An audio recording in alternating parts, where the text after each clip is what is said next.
కవితపై దాఖలైన ED ఛార్జ్షీట్ను rows avenue court పరిగణలోకి తీసుకుంది. జూన్ 3వ తేదీన ఛార్జ్షీట్లో పేర్కొన్న నిందితులందరూ కోర్టుకు రావాలంటూ సమన్లు జారీ చేసింది. జూన్ 3వ తేదీన కోర్టు ముందు కవితను హాజరుపరచనున్నారు అధికారులు. తదుపరి విచారణ జూన్ 3వ తేదీకి వాయిదా వేసింది రౌస్ ఎవెన్యూ కోర్టు.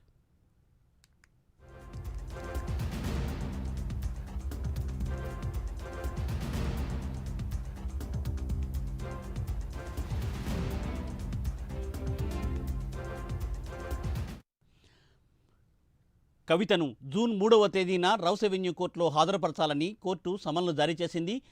అంతేకాకుండా ఆల్రెడీ అక్కడ దాంట్లో మెన్షన్ చేసిన వాళ్ళందరూ కూడా అదే రోజున జూన్ 3న కోర్టుకు హాజరు కావాలని కూడా ఆదేశాలను జారీ చేసింది. దీనిపై మరింత సమాచారాన్ని మా ప్రతినిధి రామకృష్ణ అందిస్తారు. రామకృష్ణ. చేరుకోబోతుంది. మరి ఈ నేపథ్యంలో అందరినీ మొత్తం ఈ స్కామ్ తో సంబంధం ఉన్న వాళ్ళ అందరినీ ఇప్పటికే జైల్లో ఉన్న వాళ్ళే కానీ మొత్తంగా కూడా అందరినీ కూడా జూన్ 3వ తేదీన కోర్టుకి హాజరు కావాలంటూ సిబిఐ ప్రత్యేక న్యాయస్థానం ఆదేశించింది. ఈ నేపథ్యంలో 3వ తేదీన అందరినీ కూడా కోర్టుకు తీసుకొస్తారు.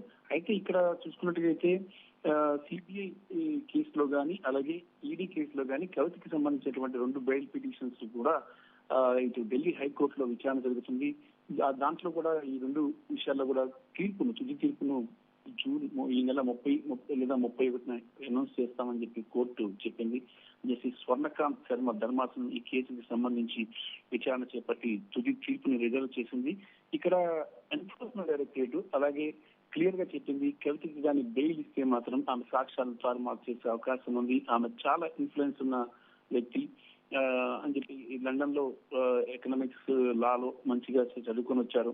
ఆమెకి లెక్కల్ని ఎలా మాయ చేయాలో తెలుసు అంటూ చాలా కీలకమైన వ్యాఖ్యలు అయితే చేసింది కోర్టులో ఎన్ఫోర్స్మెంట్ డైరెక్టరేట్.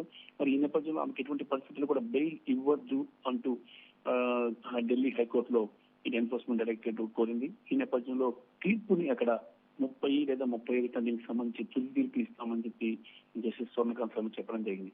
మరోవైపు రోజువెన్నీ కోర్టులో దీనికి సంబంధించి ఛార్జ్ షీట్ ఈ రోజు ఒక రోజువెన్నీ కోర్టు కూడా కీలకమైన వ్యాఖ్యలు చేసింది. మొత్తం లిక్కర్ స్కామ్ నిందితులందరూ కూడా జూన్ 3న అందరినీ కూడా హాజరుపరచాలని చెప్పేసి కోర్టు చెప్పింది. కవితను కూడా ఆ రోజు నేరుగా తీసుకొచ్చి కోర్టులో హాజరుపరుస్తారు. అది కీ డే అని చెప్పాలి. ఎందుకంటే 4వ తేదీన రిజల్ట్ రాబోతుంది.